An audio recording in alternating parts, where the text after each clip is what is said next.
one more thing, you should be very careful. There are village volunteers in Manipur. We call them khul. Okay? These are civilians who were forced to defend themselves, their lives and their property. And the government should be evolving a policy to deal with them. You cannot treat them like criminals. We have a history of armed conflict. So you have political armed groups as well. But there are also elements who are propped up by politicians. You saw during my elections, the workers were beaten up and guns were used, and those are not defending Manipur, those are not defending their communities. Those are the puppets and paid propped up elements by these political parties and their leaders. You should be distinguishing these from what we call it khul group. These are civilians.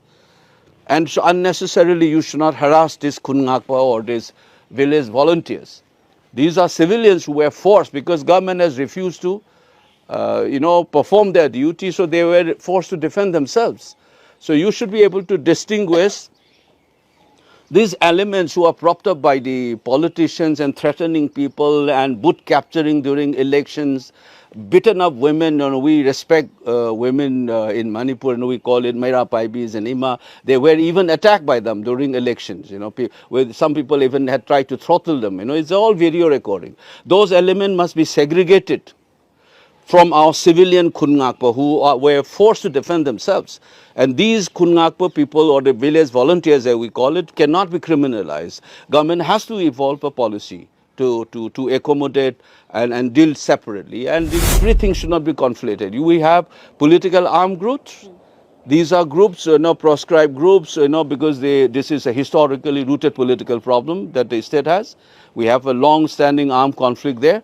So this element, the village volunteers, and these elements propped up by the politicians and so on. You see, even among these two groups, you will have the husband is the commander of something and the wife is sitting there, or the spouse is sitting in the assembly as an MLA or party leader. You have that kind of element. So we should be able to delineate this. So there should be a judicious way. So I'm saying two things. You should not be seen as if you are only targeting one community or one kind of a group. Am I making sense? And two, ensure that these village volunteers are treated differently. From the insurgents? Yeah, no, these political armed groups on the one side, or these elements propped up by these politicians which you have seen during the elections. So there are elements who are taking advantage of this conflict situation. Those should be segregated. Definitely my position since my before election also, I've said it very clearly. Village volunteers, or in Manipuri we call it khul, these are young men and women who were forced to take up, to defend themselves. Take up this responsibility of defending themselves and their property. They cannot be criminalized, and there has to be a policy to deal with this separately. And obviously you have political armed groups. This is also a political issue. You cannot simply treat it as a law and order problem.